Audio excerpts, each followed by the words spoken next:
Irmãos, vamos a uma palavra de devocional bíblica. Hoje nós temos culto administrativo.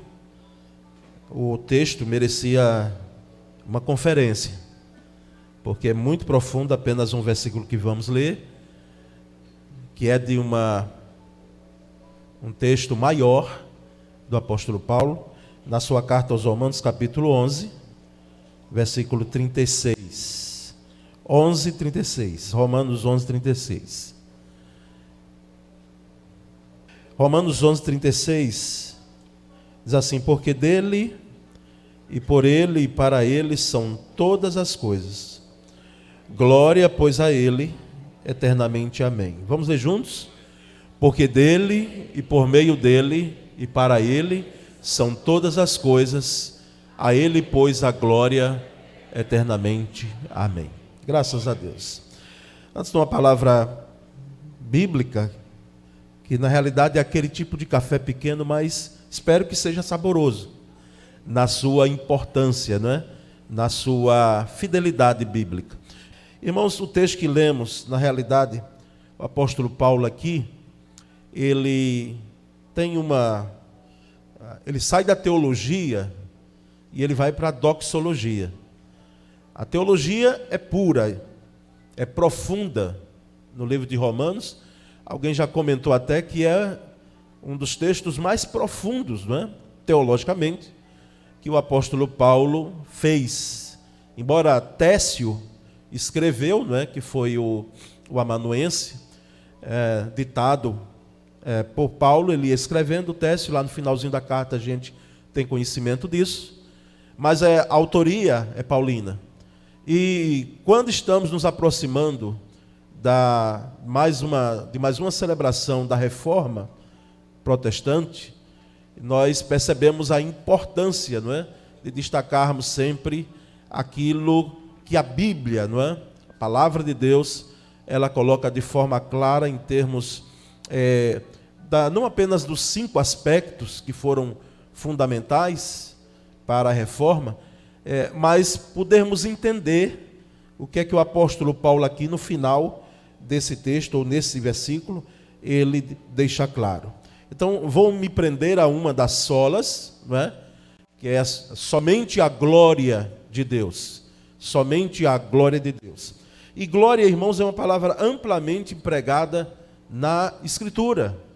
Glória está presente lá na Antiga Aliança, e o termo glória está presente na Nova Aliança, Antigo e Novo Testamento. Na Bíblia hebraica, glória passa a ter o sentido de honra, de dignidade, de autoridade. Ikabod, como o kabod, porque Ikabod é a ausência da glória, não é a falta da glória, mas kabod, como se diz no hebraico, essa glória, ou doxa no grego, irmãos, usada no Antigo Testamento para descrever a presença e o poder de Deus. Presença de Deus e poder de Deus, a manifestação do poder de Deus. E percebemos que no Novo Testamento, a glória de Deus, ela é manifesta em Jesus. Por isso que lá a igreja, nos seus primeiros anos de existência, na Nova Aliança, nós temos lá em 1 Coríntios 2:8, que Jesus é o Senhor da glória. Ele é o Senhor da glória. Então a igreja glorifica a Deus, Pai, Filho e Espírito Santo, porque é próprio da igreja. Inclusive temos um texto lá em Efésios capítulo 1, o apóstolo Paulo também deixando claro que nós fomos feitos para o louvor da glória de Deus.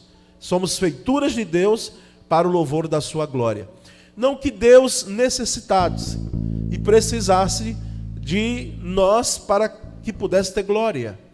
Mas alguém ainda pergunta: e por que Ele nos fez? E por que Ele fez as obras? Ele criou a natureza, o universo. Para quê? Se não necessitava, em hipótese alguma, de nós para glorificá-lo, e nem da obra criada para que pudesse ser glorificado.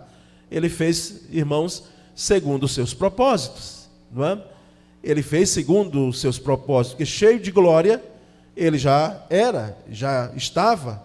E aqui, rapidamente, eu quero destacar os termos que o apóstolo Paulo coloca nesse versículo 36. Não é? Porque dele, percebemos claramente em Salmo 19:1, de que os céus proclamam a glória de Deus e o firmamento anuncia as obras das suas mãos. Então, céus e terra proclamam, anunciam, não é? Deixam claro, é um cartão, é um retrato, é um cartão postal de que essa obra criada, ela teve um Criador. E partiu dele, Deus, Pai, Filho e Espírito Santo. Percebemos, irmãos, que por ele, em Lucas 13:13, a Escritura diz que, impondo Jesus as mãos, ela imediatamente se endireitou e dava glória a Deus. Aqui o contexto do texto é o seguinte: aquela mulher, uma mulher que estava na sinagoga, num dia de sábado, durante 18 anos ela vivia encurvada. Algumas versões mais clássicas, mais antigas, dizem que ela tinha um espírito de enfermidade. E ela ficava ali curvada e dentro da igreja, vamos dizer, do templo, da sinagoga. E Jesus curou aquela mulher. E quando Jesus curou, restaurou a saúde daquela mulher e fez com que aquilo que estava encurvado pudesse ser restaurado, ela deu glória a Deus. Ela dava glória a Deus e endireitou-se. Então aqui nós temos dele, porque tudo partiu dele. Ele foi o Criador de todas as coisas, Deus. E por ele aqui nós temos a manifestação clara de Jesus Cristo. Não quero ir pelo caminho de alguns comentaristas, irmãos, que dizem que aqui nós temos as ações da divindade Pai, Filho e Espírito Santo em cada termo desse. Porque saiu dele, ou partiu dele, por ele e para ele. Não. Nós temos toda a presença da divindade, mas aqui especificamente, nesse texto, nós temos a ação de Jesus. Lembramos de Paulo escrevendo aos Colossenses, quando diz que Jesus, ele, em Jesus Cristo, nós temos ali a presença, a plenitude da divindade. E por último, para ele, em João 11:4, trago o texto lá quando Jesus foi informado sobre a enfermidade de Lázaro, né, o seu amigo, aquela família querida lá de Betânia. E João 11:4 diz que ao receber a notícia, disse Jesus: esta enfermidade não é para a morte, e sim para a glória de Deus, a fim de que o Filho de Deus seja por ela, aliás, glorificado. Não é? Lázaro estava doente, Jesus foi comunicado e ele afirma, lá distante de onde estava, com seus discípulos, que aquela enfermidade não seria para a morte, como nós sabemos. Lázaro teve uma experiência de ressurreição excepcional, não é? Maravilhosa, segundo a narrativa do Evangelho. Mas aqui nós temos claramente a expressão de que fomos feitos e o que passamos e o que temos é para a glória de Deus. Como essa expressão que Jesus usou. Essa enfermidade não é para a morte, mas é para a glória de Deus. Sabemos que existem até mortes que glorificam a Deus. A morte do cristão, o partir do cristão, por mais doloroso que seja, é uma prova, uma testemunha de que ali se há, de fato, a glorificação de Deus na partida, na ida. E nesse texto especificamente, nós temos aqui Deus sendo glorificado através de não apenas uma enfermidade, mas agora, um pouco mais adiante, de uma ressurreição, no caso específico de Lázaro. De forma, irmãos, que encerro essa palavra, essa devocional bíblica, dizendo que nós devemos continuar dando toda a glória somente a Ele, para sempre, eternamente, porque nós sabemos que isso é missão da igreja, glorificar Jesus. exaltar a Deus, reconhecer a sua soberania, a sua autoridade, a sua dignidade, o seu poder. E é o que nós estamos fazendo aqui nessa manhã.